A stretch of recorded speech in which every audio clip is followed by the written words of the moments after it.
Vous décryptez chaque étiquette alimentaire, vous scrutez la qualité de tout ce que vous ingurgitez. Vous ne quittez plus des yeux cette fameuse application qui permet de contrôler le Nutri-Score de chaque produit acheté en grande surface. Alors peut-être souffrez-vous d'orthorexie, cette obsession de manger sain, au point parfois de sombrer dans un engrenage comme un trouble du comportement alimentaire. Alors voilà la question que nous allons nous poser ce matin. Comment expliquer cette obsession de manger sainement ? Nous allons tenter en tout cas d'y répondre avec nos 3 invités aujourd'hui. Et j'ai la joie de recevoir Patrick Helfer. Bonjour Patrick. Alors on va ouvrir votre micro, ce sera peut-être mieux. Ça y est, ici, c'est bon. Bonjour à tous. Bon, on Bonjour à préfère toutes. ça. Coach sportif que vous êtes, spécialisé dans l'approche holistique, ce mot on le voit de plus en plus aussi, du bien-être et également thérapeute en massage lymphatique et drainant, c'est-à-dire les gens qui ont une mauvaise circulation. Exactement, mauvaise circulation veineuse, mauvaise circulation du système lymphatique, donc pour tous les troubles qui s'apparentent à la rétention d'eau, à la cellulite, également un métabolisme trop lent. D'accord, donc vous avez fait quand même des études un tout petit peu paramédicales ou médicales là-dedans pour arriver à faire ça non, ou pas ? du tout. J'ai passé une formation assez connue, la formation de Renata França, la formation brésilienne, sur le drainage lymphatique, et que je trouvais complémentaire par rapport à mon métier de coaching sportif. Et bien voilà, qui est fait. Patrick Helfer, votre présentation. Morgane Brown à vous. Bonjour Morgane. Bonjour. Alors, on ne vous présente pas pour ceux qui souffrent justement d'orthorexie. Certainement, ils vous connaissent. Je plaisante, évidemment. Vous êtes coach sportif à Paris, créateur de contenu éducatif, sport, nutrition, santé. On vous voit évidemment sur TikTok et Insta sous le nom de The Slow Method. The Slow Method. Et nous sommes enfin en ligne avec François Couplan. Bonjour François Couplan. Bien le bonjour Marie-Ange. Et bienvenue, ethnobotaniste, merci, toujours écrivain. Toujours Eh bien, on est ravis de vous entendre aujourd'hui. Vous êtes spécialiste toujours des utilisations traditionnelles des plantes sauvages comestibles que vous avez étudié, scruté dans les 5 continents. On peut mentionner évidemment cet ouvrage, Plantes sauvages comestibles, tous les secrets d'un cueilleur de plantes chez Larousse. Alors d'abord, est-ce que vous avez sourire, réfléchir ? Est-ce que ça vous a agacé ? Cette question, comment expliquer cette obsession de manger sainement ? L'orthorexie, ça vous parle ou pas ? Alors, non seulement oui, ça me fait sourire bien sûr, parce que soyons heureux, soyons joyeux, c'est quand même mieux. Maintenant, c'est un problème, on va dire grave, c'est surtout un problème important. Et puis m'agacer, oui peut-être, il y a quand même beaucoup de choses qui m'agacent, effectivement, dans nos comportements humains, en particulier nos comportements humains actuels, et ça en fait partie, effectivement. Ouais. Mais c'est pas simple, on va en discuter bien évidemment. Donc je ne jette absolument pas la pierre à qui que ce soit qui fait de l'orthorexie, sans le savoir, parce que c'est un comportement qui est normal pour les êtres humains occidentaux qui se pensent modernes que nous sommes. Oui, alors certains disent que c'est une maladie de riches. Morgane Brown, Patrick Helfer, ce terme, je vous demandais juste avant de commencer, j'ai un peu triché, pardon François Couplan, j'ai demandé à mes 2 invités un tout petit peu, surtout à Morgane, ce qu'ils pensaient de ce mot, qu'est-ce que ça vous évoque ? Eh bien, je vous pose la question à vous deux, Morgane Brown et Patrick Helfer, qu'en pensez-vous ? Ce mot, qu'est-ce qui vous inspire ? Orthorexie. Beaucoup de rigueur et d'obsession avec soi-même, d'une espèce de droiture dans tout ce qu'on fait, de vraiment tout calculer, tout peser, tout voilà, et tout ça dans un objectif de ressembler à quelque chose qu'on n'est pas encore. C'est ça qu'ils vous disent les clients, ils veulent ressembler à quelqu'un, à quelque chose. Surtout, alors je sais pas qui nous écoute et qui nous regardera, mais en étant sur TikTok, je me démarque aussi du fait que j'ai pas forcément le physique énorme que peuvent avoir certains coachs sportifs. Et ça, quand même pas mal, yo. Non mais c'est le truc c'est que le retour qu'on peut avoir sur TikTok avec cette exposition qu'on peut avoir, on ressent tout de suite c'est pas une colère, c'est pas une haine, mais les gens ouais mais tu ressembles pas à machin et tout, coach en carton machin et tout, et c'est vrai que on vit dans un monde d'images quand on est exposé comme ça. Et je pense que l'avènement des réseaux sociaux y est pour beaucoup sur le développement de l'orthorexie et des maladies un peu alimentaires, des troubles du comportement alimentaire qu'on voit dans tous les sens. Et c'est vrai que cette exposition, cette visibilité qu'on a y est pour beaucoup. Et donc, quand on veut ressembler à quelqu'un, on essaie de copier ses comportements. Et donc, c'est vrai que dans tout ce qui est bodybuilding, fitness, etc., il conseille compter ce qu'on mange, prendre ses poudres, manger ceci, cela. Et c'est vrai que ça peut être compliqué de de s'en sortir si on n'a pas les connaissances pour trouver un équilibre dans tout ça. Buvez de l'eau, hydratez-vous, cette phrase m'horripile. Mais en même temps, bon, il y a du vrai là-dedans, mais ça m'agace quand même. Patrick Helfer, sur ce problème bon, écoutez, j'essaierai de faire un effort. Oui, je prends un café, c'est pas bon. Vu qu'effectivement, en drainage lymphatique, c'est une question qui revient tout le temps, et un problème particulièrement féminin. Je suis désolé, mais on devrait boire. Alors, c'est toujours effectivement proportionnel à son poids, à sa taille. Mais en général, une femme, une individu moyenne, devrait boire à peu près 2 litres d'eau par jour. 2 litres d'eau par jour, ouais. Et en général, les gens n'y sont pas. C'est d'ailleurs un Mais des une paramètres tisane, de la ça rétention. remplit quoi? Quand on prend une tisane, ça fait quand même déjà... Alors oui, dans une tisane, il y a de l'eau, effectivement, mais en général, on recommande de boire de l'eau pure sans forcément toujours rajouter. Ouais. Ah bon, c'est pas pareil? C'est pas exactement pareil. Alors certes, si c'est de l'eau que vous rajoutez, mais par exemple, si vous prenez un café, dans un café, il y a principalement de l'eau. Sauf que le café va vous déshydrater, va augmenter votre métabolisme de base et va contribuer à vous déshydrater. Donc, et en plus, l'action de la thermogénèse fait que vous allez vous déshydrater. Ça, c'était la petite parenthèse sur l'eau. C'est fait. Est-ce que c'est pas un peu quand même une religion maintenant? Alors là, je vous propose de vous mettre sur le toit de la maison de votre spécialité et d'observer. Est-ce que c'est pas en train de devenir une sorte de religion, nouvelle religion? L'obsession de manger sain, je veux dire. J'en suis pas convaincu. Moi, je l'inscrirais dans un problème plus global de troubles du comportement alimentaire. D'accord. Et pour moi, ça s'inscrit dans un contexte plus global où, en fait, on est dans une perte de sens, je trouve, dans cette société, particulièrement pour la nouvelle génération.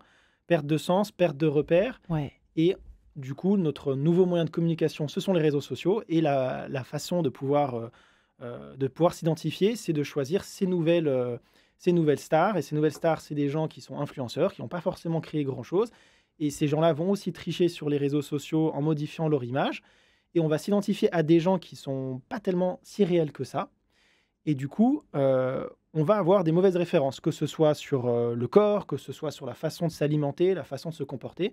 Donc pour moi, c'est plus un problème global de perte de sens, de confiance en soi, et qui se répercute à la fois sur la nutrition, sur le sport, sur le physique. Ouais. Donc pour moi, le problème sous-jacent à ce trouble du comportement alimentaire, comme c'est le cas en général sur les TCA, c'est le manque de sens, de repères et de confiance en soi, plus globalement. Ouais, c'est intéressant. Vous partagez ce point de vue, Morgane? Ouais, je pense que c'est vrai qu'on peut peut-être blâmer le comportement, mais on ne pense pas à ce qu'il y a derrière. Forcément, nous intéresse, nous, ici. Hein. La raison pour laquelle on a ce comportement. C'est-à-dire que souvent, on dit, mais arrête de... Et en fait, c'est pas ça le truc. C'est pas arrêter de faire la chose, c'est comprendre pourquoi tu fais la chose. On en est tous un peu... franchement, on regarde tous un peu les Nutri-Score pour nos enfants. Je vous en parle même pas pour ma fille. Oh là là, le travail, le mal qu'on se donne. Pour prendre le contre-pied aussi de ça, enfin on est en train de dire que c'est peut-être mauvais d'obséder, enfin, d'avoir cette obsession de manger sainement, mais quelque part, je pense que c'est le balancier naturel des choses qui fait qu'on a quand même envie de manger des choses saines. Ouais. C'est-à-dire qu'on a envie... C'est gentil de dire ça. Non, mais c'est vrai, on a envie de manger des choses saines et on est perdu. Donc, qu'est-ce qu'on fait? On suit ce que les Nutri-Score nous disent. Ça commence comme ça. C'est ça. Alors que les choses sont les choses sont relativement simples. À force de faire des vidéos, on a l'impression qu'on a déjà appris tout ça. Enfin, on a éduqué les gens. Mais c'est vrai que déjà, c'est quoi? On peut essayer de définir, c'est quoi manger sainement? Si on revient à une définition, qu'est-ce que c'est? C'est quoi manger sainement? C'est la grande question. Juste normalement. Oui, mais normalement, par rapport à quoi? Par rapport à qui? Par rapport à quel moment de sa vie? Débrouillez-vous, Morgane. C'est ça, c'est compliqué. Donc, non, mais c'est pas moi qui... Non, mais c'est vrai qu'à force de tout vouloir peser, de tout vouloir... Mais il y a vraiment des gens qui font ça. Ah oui, complètement. Ils pèsent tout ce qu'ils font. Ouais, c'est ça. C'est pas l'anorexie, c'est vraiment différent. Ils pèsent parce qu'il faut aller bien. C'est pour aller bien qu'ils font ça, c'est ça? Pour atteindre un résultat. Alors, parfois... Un résultat. Oui. Donc, quand les bodybuilders, par exemple, les grosses bêtes musculaires qui ont 0% de gras sur leur corps, eux, pour arriver à ces extrêmes-là, sont obligés d'avoir un comportement extrême. C'est-à-dire qu'un physique extrême, comportement extrême. Mais on n'est pas obligé de copier ça si on veut juste avoir un physique sain. C'est-à-dire qu'on peut très bien juste bouger plus, manger... ce qui est la logique. 5 fruits et légumes par jour. Exactement. En fait, on sait ce qu'il faut manger, mais on a l'impression d'être perdu. Et il ne faut pas compliquer les choses plus que ça. Et si on commence à se dire, oh là là, ça y est, péché mortel, j'ai mangé un dessert, j'ai mangé un gâteau au chocolat, j'ai mangé je me suis fait un McDo hier, quelle horreur, enfin, alors qu'on n'en fait jamais. Ça, Ça, c'est quand même c'est pas terrible de vivre comme ça, quoi. Non, mais ça fait partie d'un équilibre aussi, de se faire Ouais. plaisir. Si tout ce que vous faites, c'est manger pour nourrir votre corps, bon, ça c'est une chose, mais le plaisir, c'est autre chose. Et ça, Bon, c'est un travers qui est. Ça, vous ressentez ça dans les personnes qui viennent vous voir, que vous voyez, même dans la société en général, c'est que quand on commence à faire attention, le risque, c'est ça, c'est de ne faire qu'attention et du coup de ne plus se faire plaisir. je Alors, crois. ce qui est drôle, c'est que je Ouais. ressens plus la peur de tomber dans ce travers que le travers lui-même. C'est-à-dire que j'ai plus de personnes qui qui ont peur de bousculer leurs habitudes et d'arriver à cet extrême, et qui du coup ne font pas grand-chose, Ah, d'accord. plutôt que de clients ou de contacts qui sont dans cet excès. Finalement, le nombre de personnes qui sont dans cet excès, Oui. honnêtement, j'en connais très peu. D'accord. Donc, finalement, c'est un excès, mais de bonne santé, j'ai envie de dire. Alors, certes, ça reste un trouble du comportement. C'est excessif dans la recherche d'être en bonne santé, mais ça reste un extrême plutôt positif que l'extrême inverse qui est De se ah laisser non, non, complètement non, aller, quoi. voilà, exactement, que dire non, mais alors moi, si j'en suis à compter mes calories, à me dire ce McDo, il est en trop, mais au final, il faut bien un déclencheur, en fait, pour actionner ça, pour actionner le changement. Bah, finalement, on saute jamais on saute jamais le pas. Et moi, c'est ce que je vois beaucoup avec mes clients, que ce soit au niveau du sport, où les gens me disent souvent, Patrick, je veux pas des grosses cuisses énormes. Donc, est-ce que donc arrête de me faire porter. Oh, ce poids est énorme, je veux avoir des grosses cuisses. Et je le répète très souvent. Écoutez, moi, ça fait 10 ans que je fais de la musculation de façon Vous êtes intense. pas bien épais. Hein. Entre 21h, merci Enfin, Marrant, j'ai pas vu c'est sur gentil. votre t-shirt, mais voilà. On va pas transformer ça À 13h23, on va se en calmer. séance d'effeuillage, voilà, Voilà. exactement. Mais moi, je fais entre 21h et 14 heures de sport par semaine. J'ai commencé, je Ah ouais, faisais 7 jours sur vous-même. 7. Voilà, Ah ouais, vous moi-même. aimez quand même bien faire du sport. Hein. Donc voilà, Ouais. je fais beaucoup de sport. Je suis plus dans la recherche de la qualité athlétique plus que dans effectivement le développement de Qu'est-ce que vous la faites comme masse sport musculaire. Je fais un mix de gymnastique, escalade, Ninja Chouette. Warrior un petit peu et D'accord. musculation. Donc voilà, ça me donne des qualités athlétiques assez polyvalentes. Mhm. Et donc pour revenir sur le sujet, effectivement, c'est ce que j'explique aux clients. Avant d'avoir ce niveau de qualité ou de définition musculaire, il me faut beaucoup d'années, il me faut beaucoup de travail. Donc vous allez avoir le temps de voir vos modifications et de vous dire, OK, là j'ai atteint à peu près un physique qui me plaît, je vais ralentir et on va modifier le programme pour avoir ce physique. Et pour moi, sur l'alimentation, c'est pareil. On ne va pas arriver du stade où on en est à, OK, là il y a un McDo en trop, un kebab en trop, le ratio 30% de protéines, 30% de légumes, 20% de féculents, etc. Il n'est pas respecté. On va être au stade où il n'y aura que des aliments transformés, que de la malbouffe. Donc avant d'arriver à quelque chose de un peu plus optimum, puis ensuite du comptage calorique, on a des paliers. Ouais. Donc c'est effectivement un travers d'être dans l'excès, dans l'obsession de bien manger. Néanmoins, l'obsession de vouloir dire oh là là, moi je veux vivre, je veux être bien, est-ce que c'est mieux pour la santé? Ouais. François Couplan, vous êtes où là-dedans, dans l'échelle de 1 à 10 entre laisser aller et le contrôle extrême? Non, mais je plaisante. Mais entre les deux extrêmes, c'est vrai que c'est pas forcément évident de se placer, de se positionner aujourd'hui. Vous qui quand même faites hyper attention, mais en même temps, vous êtes quand même très ouvert d'esprit. Vous vous intéressez à l'imprévu, aux plantes que vous rencontrez, aux nouvelles façons de les incorporer à des plats, etc. Donc c'est vrai qu'on a envie de savoir où est-ce que vous vous positionnez entre à la fois se laisser un peu aller à l'imprévu, voilà, sans compter au gramme près ce qu'on mange, les protéines qu'il y a dedans, les vitamines, scruter tous les Nutri-Score. Oui, c'est-à-dire que moi, il y a deux choses qui m'intéressent. Ouais. Il y a d'abord moi-même, évidemment, et moi-même, c'est une évolution. Non, mais c'est vrai, je vous expliquerai un petit peu le comment et le pourquoi. Mais ensuite, ce qui m'intéresse profondément, vous avez posé la question tout à l'heure, c'est qu'est-ce que c'est que la nourriture normale de l'être humain? Or, là-dessus, il n'y a pas de véritable consensus pour d'excellentes raisons. C'est qu'on ne sait pas. Contrairement à des animaux qui ne sont pas omnivores et qui ne sont pas culturels, nous, on a toutes sortes de possibilités d'un point de vue physiologique, mais d'un point de vue psychologique, par contre, on est extrêmement guidé par notre culture, on a des tabous de tous les côtés, on a des obligations d'autres côtés, donc on a du mal à s'y retrouver. Ouais. Et le gros problème actuel qui fait qu'on se pose toutes ces questions, en fait, c'est tout simplement parce qu'on vit pour la première fois dans notre histoire humaine dans un monde de pléthore. Ouais. On a tout ce qu'on veut, quand on le veut, comme on le veut. Ouais. Donc, comme on ne sait pas ce qui est vraiment idéal, optimal, on va dire pour nous, c'est déjà compliqué. Comme on est des animaux culturels, et en plus, là, vous en avez parlé tout à l'heure, on a des influences, forcément. Alors là, on a parlé des réseaux sociaux, mais bien avant les réseaux sociaux, bien en amont, on a tous les aspects de notre culture qui nous pèsent dessus depuis qu'on existe. Seulement, jusqu'à il n'y a pas si longtemps, on n'avait pas trop le choix. Donc maintenant qu'on a le choix, eh bien évidemment, c'est extrêmement complexe, et je comprends, c'est normal, c'est humain, qu'on parte ensuite dans des délires comme vous avez décrit quelques-uns, qui ne sont pas exactement les gens que je fréquente, heureusement, c'est pas plus mal. Et moi, pour essayer de trouver un petit peu ce qui me paraît une alimentation normale pour l'être humain, moi, je me suis posé une question, et je vais vous la poser d'ailleurs. Et puis, quels sont les éléments vraiment indispensables qui doivent nous être fournis par l'alimentation. Ah, ça c'est intéressant, effectivement. Quand on voit des émissions où on entend des Japonais sur des îles qui se nourrissent avec une certaine algue qui vit jusqu'à 120 ans, ils mangent très... Et voilà. On a l'impression qu'ils se centrent sur... Alors, j'ai pensé à vous ce jour-là, François Coupland.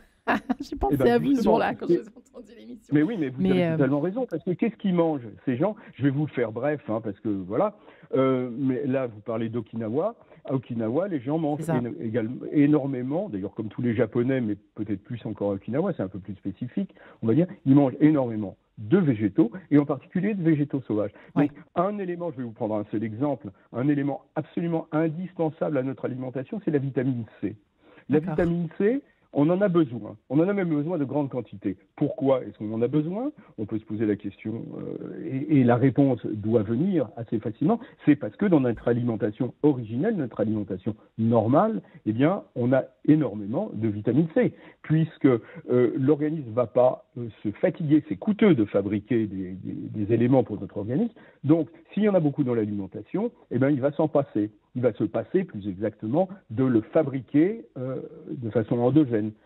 Donc, la vitamine C doit logiquement se trouver dans nos aliments quotidiens fournis en grande quantité. Vitamine C et Serge Rachmaninoff également, cher François Coupland, puisque nous sommes en compagnie de Serge Rachmaninoff immédiatement, avec cet extrait de son prélude numéro 6, en mi bémol majeur, si vous le permettez. À tout de suite. Voilà pour Serge Rachmaninoff, à l'heure où nous parlons de nourriture aujourd'hui. Comment expliquer cette obsession de manger sainement? Alors ça s'appelle l'orthorexie. Nous en parlons avec Patrick Helfer, François Coupland, Morgane Braun. On a 2 coachs sportifs aujourd'hui qui sont spécialisés en nutrition, pour Morgane Braun en tout cas, en santé. Patrick Helfer n'est pas mauvais non plus. Vous qui êtes thérapeute en massage lymphatique et drainant, et François Coupland qui n'a plus rien à prendre, ou presque, des plantes sauvages. Il va me dire que si, mais qui en connaît sacrément, qui en connaît un rayon en tout cas. Les plantes sauvages comestibles, tous les secrets d'un cueilleur de plantes chez Larousse. Merci encore François Coupland de nous faire partager votre savoir aujourd'hui, et la vitamine C qui est vitale, si j'ai bien compris. Morgane Braun, vous êtes d'accord, vous partagez ça? Complètement, en fait, le corps... donc dans l'alimentation, il faut essayer de prendre... On sait produire certaines choses et d'autres non. Donc, c'est quoi une vitamine? En fait, une vitamine, c'est quelque chose qu'on ne sait pas produire. Donc, il faut qu'on la prenne de l'extérieur. C'est pareil pour les minéraux. On ne sait pas produire des atomes. Donc, les minéraux, il faut les prendre de l'extérieur. Pareil, on a beaucoup entendu parler d'oméga 3 et d'oméga 6. Il y a des oméga 9 aussi, mais c'est du gras qu'on ne sait pas produire. Donc, il y a plein de choses qu'il faut qu'on mange parce qu'on ne sait pas les produire. Et c'est pareil, on parle beaucoup de protéines, etc. Les protéines, c'est important parce qu'il y a certains acides aminés qui constituent les protéines. Donc, les protéines... on en a besoin pour construire notre corps, et bien ça aussi, on ne sait pas les produire. Donc oui, il y a une partie essentielle de l'alimentation qui est obligée de venir de l'extérieur. Et donc, c'est vrai que manger, il faut essayer d'avoir ce panel entier de choses, sinon on développe des maladies. S'il nous manque de la vitamine C, le scorbut, des différentes choses comme ça, certains acides aminés, on peut choper le beriberi, des choses... Voilà, des petites maladies comme ça. Et donc, c'est vrai qu'il faut... on a d'un côté le paradoxe du choix de l'alimentation, mais de l'autre côté, il y a des choses essentielles qu'il faut viser pour être en bonne santé. Sauf que, voilà, on disait à l'instant, manger seul, c'est pas terrible. Manger à plusieurs, c'est mieux. Et le tissu social compte aussi beaucoup sur parce que le repas se prend à plusieurs idéalement, quoi. Hein. On Ouais, est d'accord, Morgane. complètement. Ouais. Bah, c'est vrai que dans les études transversales sur Ouais. les centenaires, le facteur numéro 1 qui ressort au-delà de tous n'est pas alimentaire, c'est le tissu social qu'ont les Ouais. personnes. Et c'est vrai que quand on mange, on prend plus de plaisir quand on mange. La famille Je confirme. autour d'une table, quand il y a un Noël, quand il y a le Nouvel An, un anniversaire, il y a toujours un repas. On est toujours en train de partager sa nourriture avec quelqu'un. Et c'est vrai que si on commence à manger trop différemment des autres et d'être obsédé par certains plats, certaines manières de manger, malheureusement, il est Casse possible que l'ambiance. vous isoliez un Ouais. petit peu parce que vous Ouais. n'allez pas aller au restaurant parce que ils n'ont pas ce que vous voulez.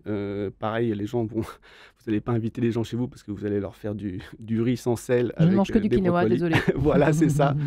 Voilà, Ouais. et c'est toujours, c'est peut-être moins agréable. Donc, il faut faire attention c'est pour ça qu'il y a plusieurs dimensions à l'orthorexie. Donc, d'une part, on peut avoir l'impression que c'est sain parce qu'on ne mange pas trop, parce qu'on se tourne vers des aliments naturels, etc. Mais de l'autre côté, il ne faut pas non plus oublier que l'isolation, c'est vraiment un fléau du C'est siècle. ça qui tue. Mm. Auditeurs, auditrices, attention qui nous écoutez. Écoutez bien ce que dit Morgane Brown. Je sais que c'est vrai. Patrick Elfer, vous D'ailleurs, dites si la on même fait un chose. parallèle avec, Ouais. avec ce que dit Morgane, pour rebondir dessus, si on essaie de bien réfléchir sur la mauvaise alimentation, quand on y pense, la Ouais. plupart de la mauvaise alimentation, effectivement, ça vient d'un contexte où il y a peu de sociabilité qui est entretenue pendant le repas. Si vous pensez McDo, kebab, sandwich vite fait, Rapidité. rapidité, et effectivement, le tissu social, il n'est pas entretenu. Donc la majorité des aliments, des produits transformés, les plats tout préparés qu'on a au supermarché, Ouais, c'est vrai. trop salés. Parce que parfois, le Nutri-Score, il prend pas tant que ça en compte la note de sel, la D'accord. quantité Ça, d'additifs, c'est bon à savoir aussi. d'édulcorants. Hein. Ouais, C'est non, mon petit il côté autorexique. ça ne le prend pas tant en compte. D'ailleurs, si vous D'accord. regardez les marques qui sont sponsorisées par le Nutri-Score, c'est des marques quand même très ciblées, c'est les fleurons de notre industrie. Voilà, elles ne sont pas toutes estampillées du score ABCD. Donc, bon, c'est bien, c'est pas suffisant, mais pour moi, c'est un peu biaisé. Donc Voilà. UCAS, c'est bien, mais attention, c'est ça que vous êtes en train de nous dire en fait. Voilà, hein. Faut le ne pas les score nommer. ABCD, il prend pas en compte, par exemple, les bons acides gras. S'il y a trop d'acides gras, mais que ces acides gras, c'est des oméga 9 ou des oméga 3, en général, ils font un rapport équilibré entre les 6 et les 3, et les 3 sont plus antioxydants et ils sont plus durs à trouver, en général, dans les poissons riches, la sardine, le hareng, etc. Et les oméga 6, on les trouve plus principalement dans la viande, donc on est souvent trop chargé en oméga 6. Ça fait pas l'indistinction, ce Nutri-Score. Donc, il y a du bon gras, il y a du sucre qui est moins mauvais. Le miel, par exemple, en petite quantité, c'est excellent pour la santé. D'accord. Donc voilà, ça reste une étude très superficielle pour donner les clés essentielles aux gens. Maintenant, c'est une première approche, mais c'est loin d'être C'est suffisant. pas Dieu Yuka, quoi. Faut arrêter avec ça. Non, hein. non, exactement. Donc voilà, donc pour rebondir sur le sujet du tissu social, on voit qu'effectivement, la plupart des origines des aliments mauvais pour la santé, ou en tout cas qui ne sont pas Ouais. idéaux, ne contribuent pas non plus effectivement à maintenir ce côté social lors des repas. Ouais, et puis en plus, on est censé. Alors, sauf quand on va au resto, mais on espère que c'est bien préparé. Mais quand on mange à plusieurs, a priori, c'est qu'on a préparé quelque chose. Ouais, que c'est le meilleur, oui. A priori. Ouais, a Morgane. priori, oui, Mhm. pendant les fêtes, etc. C'est vrai Ouais. qu'on fait un vrai effort pour manger bon. Même s'il y a du gras dedans, c'est pas Mais- grave. Oui, mais ça, c'est On se pareil. détend. C'est pareil, parce que Exact. le bonheur, parce que un sentiment... La vie, c'est le gras, disait ma nièce. Bah, Elle a c'est 20 ans. mais c'est pas faux. Est-ce que vous savez que votre cerveau était composé à 70% de gras? Non. Par exemple. C'est vrai ça? Oui, c'est ça. Du Donc, gras. c'est du La gras. moelle, c'est du gras. La moelle, c'est ça, c'est de la.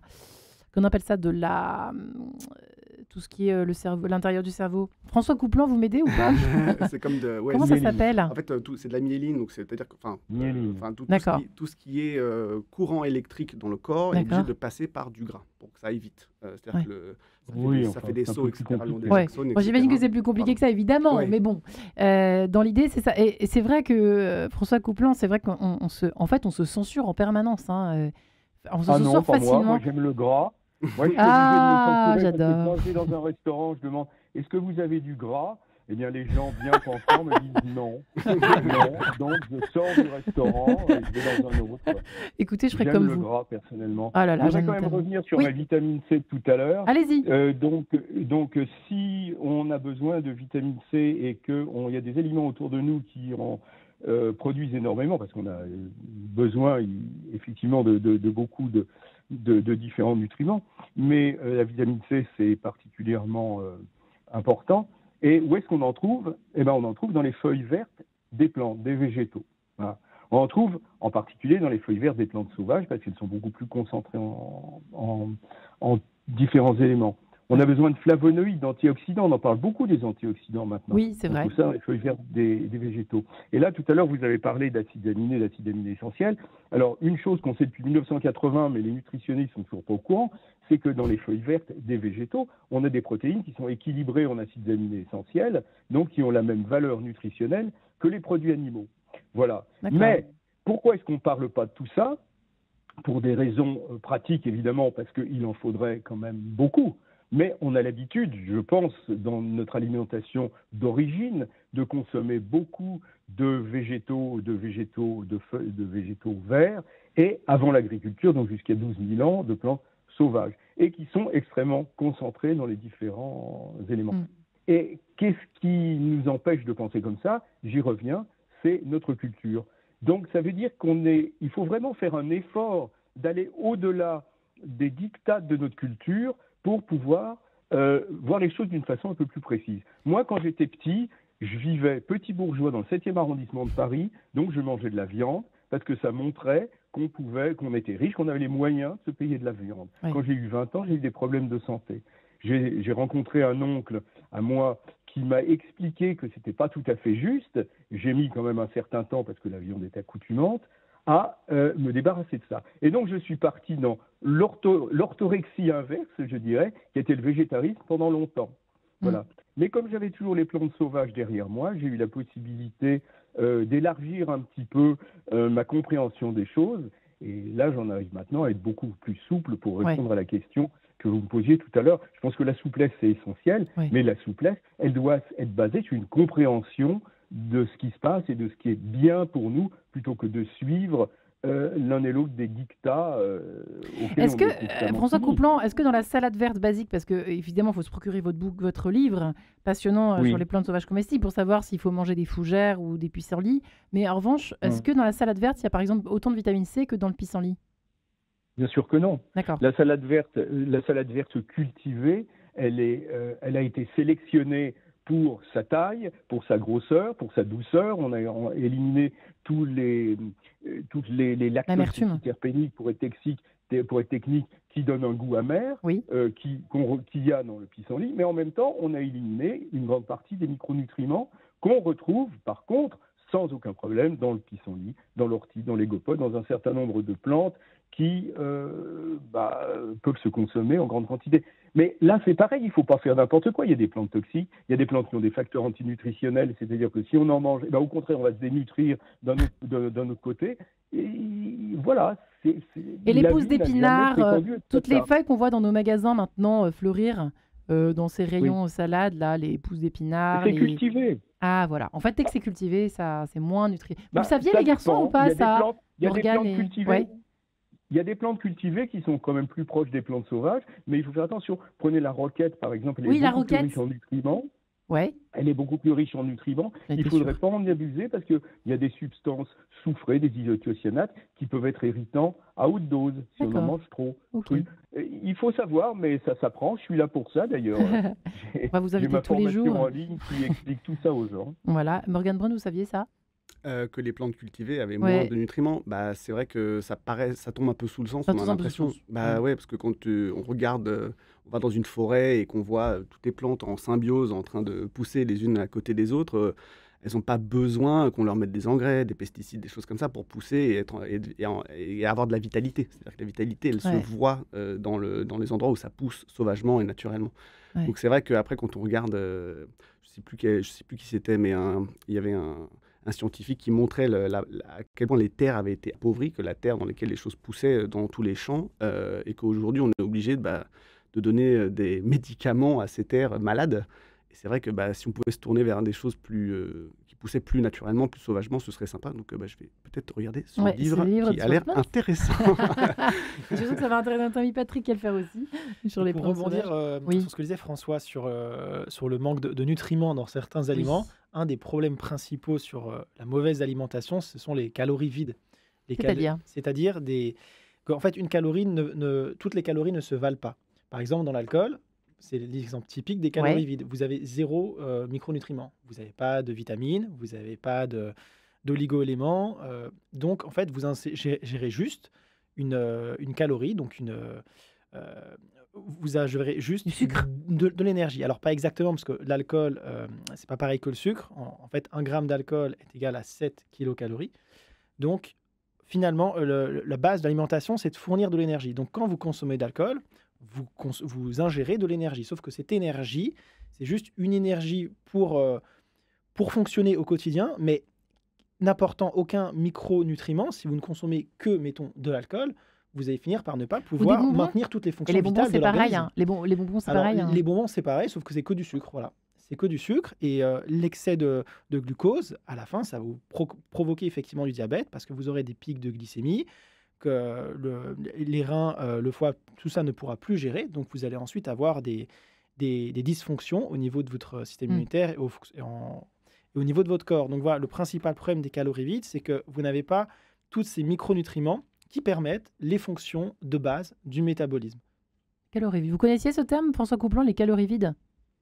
Oui, bien sûr. D'accord. Bien sûr, bien sûr. Alors j'étais en train de penser, tiens, ben voilà, un bon plan, ça serait de dire aux gens manger des bonbons et manger des pissenlits.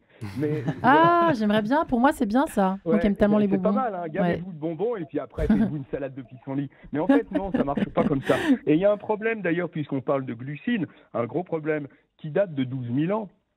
Parce qu'on n'est pas fait pour manger des glucides à haute dose. Là, vous avez parlé de sucre, c'est-à-dire les sucres, ce qu'on appelait dans le temps les sucres rapides. Mais c'est également vrai avec les sucres qu'on appelait dans le temps sucres lents, que sont les céréales. Le riz, les céréales. Voilà, exactement. Ouais. Manger des céréales et des légumineuses, mais surtout les céréales à haute dose, comme on le fait depuis 12 000 ans, c'est vraiment pas un bon plan. Moi, je m'en suis rendu compte aussi. Ah bah oui, parce que mon évolution à moi, je peux vous dire, j'ai suivi un petit peu, j'ai vécu un petit peu toutes ces choses-là. Je me suis rendu compte il y a quelques années, j'ai arrêté de manger, et j'ai arrêté depuis de manger des céréales à haute dose, des pommes de terre, des féculents et des choses comme ça, donc des glucides, même en les complétant ou en les complémentant plus exactement avec des plantes sauvages. Ben non, finalement, je me rends compte que d'apporter un maximum de mon énergie via les lipides, c'est-à-dire le gras, le bon gras bien évidemment, entre autres l'huile d'olive, mais les gras végétaux et animaux de temps en temps, pourquoi pas aussi bien sûr.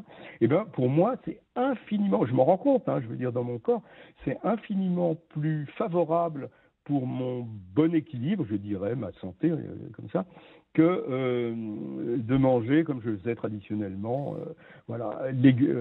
céréales, légumineuses, légumes et puis. Ouais. Morgan Brown, tout ce qui est ce gavet de pâtes, c'est pas forcément l'idéal. Hein, donc, ça dépend.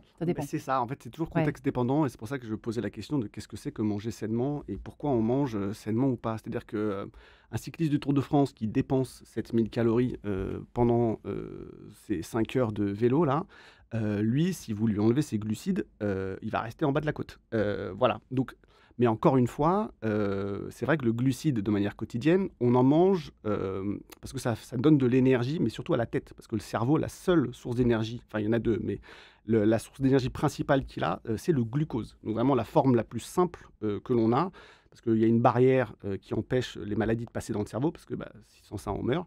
Donc du coup, il y a vraiment très peu de choses qui peuvent passer cette barrière. Et l'une des choses, c'est le glucose. Donc c'est pour ça que quand on mange un bonbon, on a ce coup d'énergie. Quand on est fatigué, on a envie de manger des bonbons, des choses un peu sucrées, un peu énergiques. Ça m'arrive tout le temps, ça. Mais le glucose, comme le cerveau en a besoin, c'est quelque chose qu'on sait absolument produire avec tout et n'importe quoi. On n'en a pas besoin. On parlait de choses essentielles en début d'émission, mais le glucose n'est pas essentiel du tout. Vous n'êtes pas obligé d'en manger. Mais si vous voulez avoir une certaine dose de performance... Oui, voilà, on est d'accord. Les sportifs de niveau... Voilà. Et c'est là où c'est compliqué, pour revenir au terme de l'orthorexie, c'est-à-dire qu'on suit des gens que l'on admire pour des performances qui ne sont pas saines. Ils sont tous à la limite de la blessure, à la limite de la santé, et ils poussent leur corps au bout de ce qu'ils sont possibles, de ce qu'ils est capable de faire, et ce ne sont pas des modèles sains à suivre. Parce qu'à 30, 35, 40 ans, ils sont cassés. On est bien dans notre sujet, là. C'est rare que le sportif de haut niveau vive longtemps. Il vit bien une fois qu'il a fini sa période de compétition. Voilà. Donc, pour être au top, justement, dans le sport de niveau, pour être au top, il faut accepter de faire ce sacrifice sur son corps, sur sa santé, et d'avoir recours à tous les moyens possibles. De Ouais. nos jours, c'est très compliqué de dire, dans le sport de niveau, lui n'est pas dopé, lui n'est pas dopé. Mais bien sûr La que question, c'est pas qui n'est pas dopé. La question, c'est comment fait-on pour utiliser ce produit sans être déclaré dopé. Mais la majorité des sportifs, et dès le sportif amateur, le dopage commence. Je me rappelle à l'époque où je faisais du karaté en compétition. Ah, vous avez fait ça aussi, d'accord. J'ai fait pas mal de sports de combat et je voyais bien que juste au niveau national ou européen, il y avait pas mal de concurrents qui prenaient des produits. C'était même pas forcément caché, mais des produits pas forcément dopants, Boostant, plutôt boostants. Mais voilà, ça commence avec du produit ça boostant commence. Ouais. et après, on dérive tout doucement sur le produit dopant. Eh bien, on en apprend des choses après et avant cette salade de fruits. Et merci Bourvil, et puis merci nos programmateurs musicaux, là-haut, François Dieudonné et Pascal Chen. À l'heure où nous parlons dans cette émission Enquête de sens de manger sain, comment expliquer cette obsession de manger sainement? Alors, c'est vrai qu'on en a parlé surtout au début de l'émission. Il y a des choses aussi positives parce qu'on apprend ce qu'il y a dans nos assiettes, on apprend ce dont on a besoin. Avec vous, notamment François Couplon, c'est toujours passionnant de vous entendre, ethnobotaniste que vous êtes, qui avait écrit Plantes sauvages comestibles, tous les secrets d'un cueilleur de plantes chez Larousse.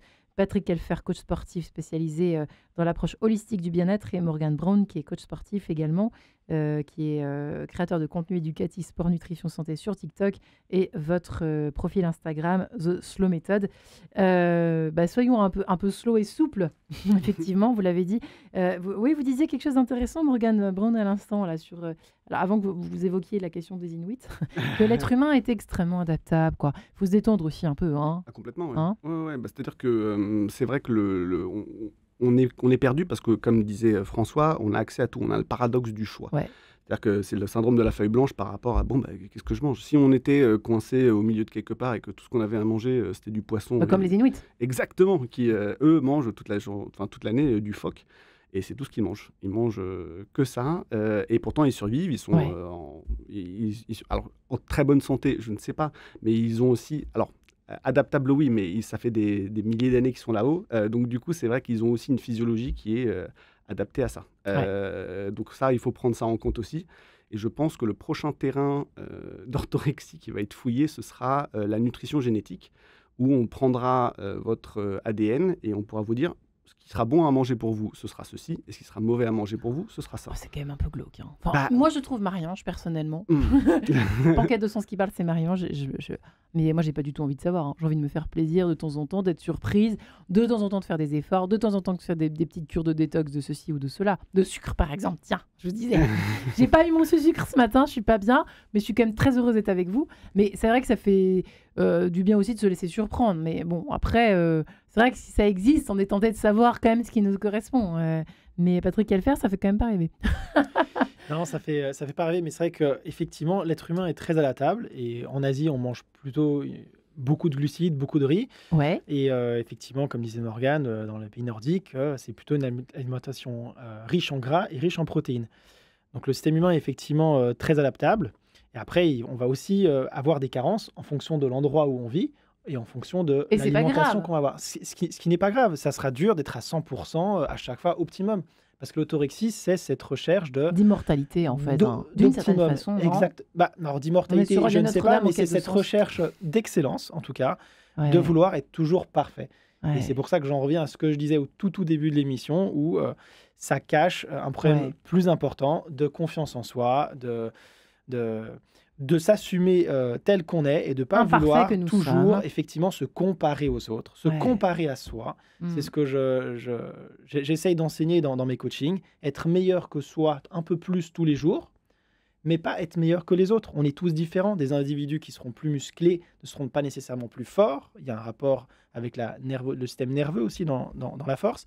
Et dans l'alimentation, c'est pareil. Donc, comme disait d'ailleurs Morgane au tout début, on peut avoir un profil sur Instagram de quelqu'un qui correspond, donc je ne vais pas dire beau, qui correspond aux critères actuels de beauté, avec un corps svelte, un corps tonique, mais qui va s'enfermer tous les jours pour manger, bien ou mal, peu importe, qui va être déprimé, qui va être Ouais. en surentraînement, donc burn-out Frustré, sportif, tout ça le temps. existe, tout le temps frustré. Affreux. Moi, je ne sais pas vous, Mais quand je vais à la plage, je vois pas beaucoup de bodybuilders.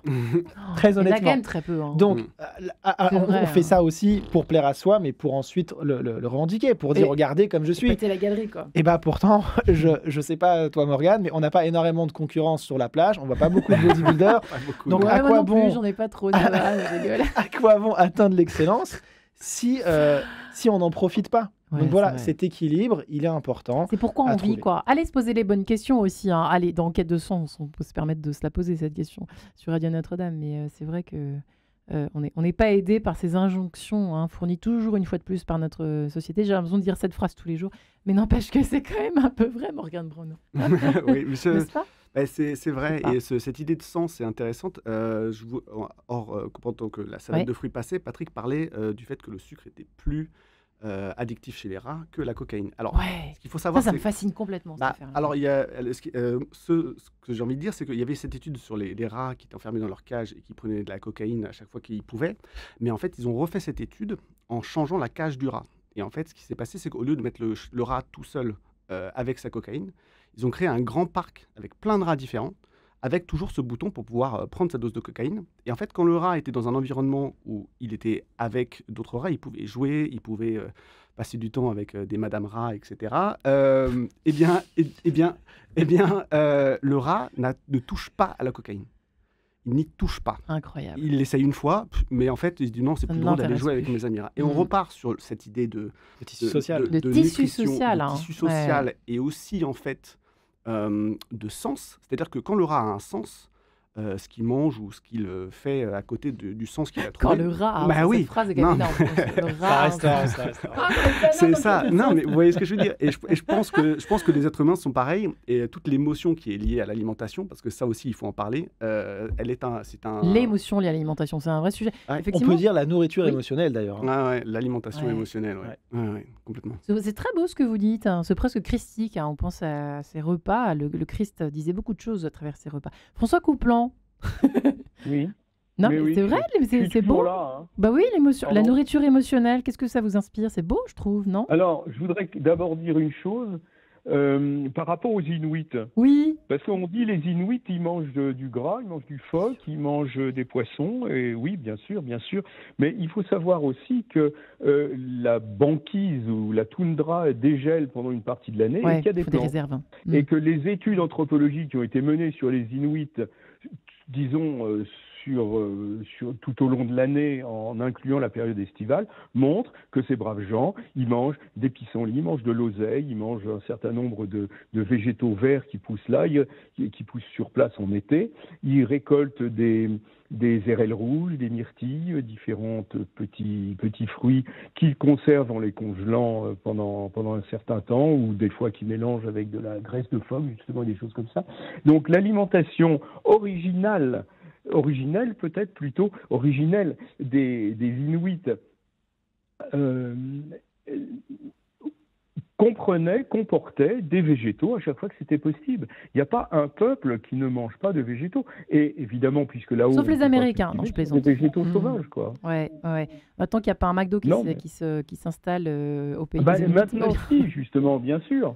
en Bien Alaska. sûr, bien sûr, et on sait bien, les Inuits et les Amérindiens d'une façon générale, qui sont pas du tout faits pour la nourriture américaine, d'ailleurs personne ne l'est, mais enfin ils sont les premiers à souffrir d'obésité et de diabète. Hein. Ouais. Le diabète, c'est dans les îles du Pacifique, il y a des quantités absolument phénoménales de diabétiques et d'obèses parce qu'ils se sont mis à notre nourriture, à nous, à laquelle on Fat. est un tout petit peu plus adapté, on recule un petit peu plus l'échéance, nous.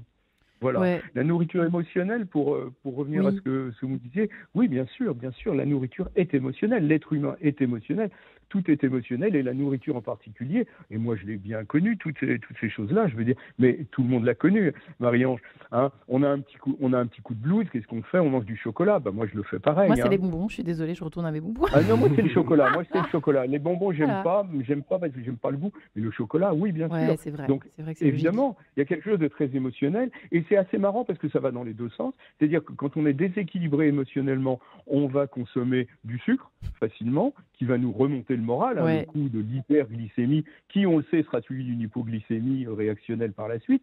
Mais d'un autre côté, quand on est bien dans sa peau, on n'a plus tellement besoin de C'est ça. vrai. Et par contre, quand on se laisse aller, eh bien, ça entretient cet état de déprime. Donc, on se mord un petit peu facilement la queue, si je puis dire, si on ne fait pas attention à nous d'une façon globale. Pas seulement par rapport à notre alimentation, mais par rapport à notre mode de vie en général, en quête de sens, effectivement. Ouais, tout simplement, ouais. Patrick Helfer, oui, ça rejoint votre façon Complètement. de travailler, ça. Complètement. Je Mm. dirais qu'en fait, le sucre, comme disait François, c'est un besoin de douceur. Quand on veut beaucoup de sucre, c'est qu'on est en manque de douceur. Ah, bah voilà, vous avez trouvé Donc ce ça que peut j'avais. être de Merci. l'affection, tout simplement des autres, mais on manque de Je me douceur. disais aussi. Et être l'orthorexie, c'est une discipline poussée à l'extrême finalement. C'est énormément d'implication, de rigidité. Et en quoi, si je pars sur un parallèle un peu plus psychologique, Ouais. en quoi souhaite-t-on s'imposer cette dureté Ouais. dans notre vie? Ouais. Pourquoi a-t-on besoin de s'infliger ça? De quoi cherche-t-on à se punir? Donc Ouais. il y a une forme de sentiment de culpabilisation quand on cherche à rentrer dans ces travers d'extrême discipline, où on cherche à se culpabiliser de certaines choses qu'on estime avoir mal fait, soit dans nos relations avec les autres, soit dans nos relations avec soi-même. On se dit, on va se punir. Voilà, je vais être dur avec moi-même, je vais pas me permettre de pouvoir faire ça. Et à J'ai tout l'inverse, posé, tout ça. quand on est dans des accès plus de boulimie, où on va consommer beaucoup de gras, N'importe quoi. beaucoup de sucre, c'est on va se punir, mais dans l'autre sens. J'ai besoin de beaucoup de douceur, personne ne me la donne, et ben moi je vais m'en envoyer plein de la Ouais. douceur. C'est bien résumé. Et bon, voilà, cette donc affaire. il y a quand même à chaque fois ce côté sous-jacent plus psychologique, et pour moi qui serait important. Donc quel est le sens, encore une fois? Donc effectivement, l'émission Ouais. est bien adaptée. Quel est le sens derrière le fait de vouloir s'imposer cette rigidité au niveau nutritionnel? Ouais. Et une fois qu'on commence à percevoir ce sens, ça devient plus très difficile finalement de pouvoir contrecarrer cet excès parce qu'on l'a compris. Donc voilà, pour moi, c'est important de passer par cette phase de compréhension de soi, de cette habitude. Et quand c'est vrai que pour les parents qui nous écoutent et qui sont fort nombreux, quand on a des enfants, on a l'impression de toujours leur faire la même chose. Est-ce que c'est grave ou pas? Un peu chaque semaine, les mêmes légumes qui ressortent, les choses comme ça. Non, pas du tout. Oh, déjà, c'est bien qu'ils mangent des légumes. Parce que Ah, c'est vrai que bon. si vous pouvez mettre la moitié de votre assiette de légumes, vous avez résolu 80% de vos problèmes. D'accord. Même si c'est un peu toujours les mêmes qui reviennent ou pas? Oui, bah après, il faut essayer de varier, d'en Ouais. avoir au moins 5-6 sous la main, quoi. Et vous pouvez les cuisiner un peu différemment avec des herbes, des épices, des différentes choses qui vont vous apporter énormément de nutriments, de nutrition, en plus voilà, de tout ce que ça apporte. Ça permet de tomber moins malade. Complètement, oui. C'est vrai ça? Bah, puisque ça apporte les éléments essentiels dont on parlait et qui vous aident dans votre vie de tous les jours à mieux résister aux différentes choses. Donc voilà, allez-y, coucoule, si je puis dire. François Couplan en y adjoignant des plantes sauvages comestibles. Mais attention, pas n'importe lesquelles, celles qui sont dans votre livre Tous les secrets d'un cueilleur de plantes chez Larousse. Merci François Couplan, n'empêche. Merci. Marie. Enfin, y a pas de quoi, c'est avec plaisir. Merci à vous. Patrick Helfer, merci aussi à Merci, vous, Marie. coach sportif spécialisé dans l'approche holistique que vous êtes. Merci beaucoup. On peut vous retrouver évidemment sur Google, sur Internet, sur les réseaux sociaux, Morgan Brown sur TikTok et sur Instagram. The Slow Method, c'est votre méthode à vous, justement pour être un peu souple dans la vie et en même temps bien se nourrir, mais point trop d'infos, on l'a bien compris. Merci infiniment, messieurs. Merci beaucoup. J'ai appris plein de Merci. choses aujourd'hui. Merci bien. Et très bonne soirée.